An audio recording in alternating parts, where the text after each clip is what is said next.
Surpassing the U.S., China is now home to record foreign investment during the COVID-19 crisis, according to a new UN report. And for details on that, let's bring in Business in Vancouver's Hayley Woodin. Hayley, good morning to you. So what's the latest on this?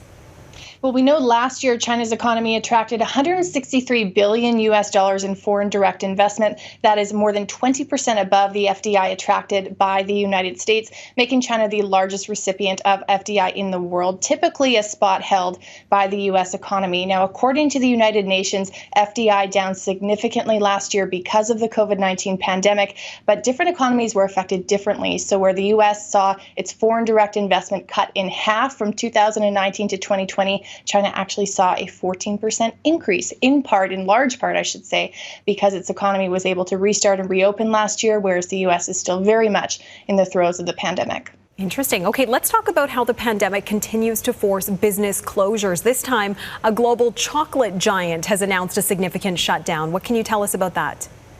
That's right. Godiva has said it will be closing all of its 128 physical retail locations in North America, or will be selling some of them off if there are any buyers for those locations.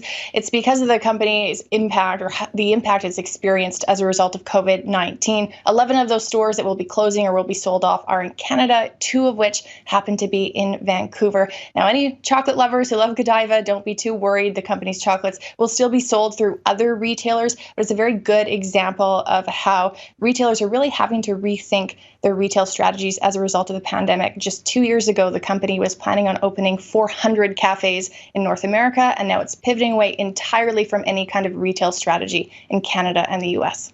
Wow, I was going to say what a difference a year can make, but what a difference 2020 can make. All right, Business in Vancouver's Hayley Woodin joining us this morning. Hayley, thanks as always.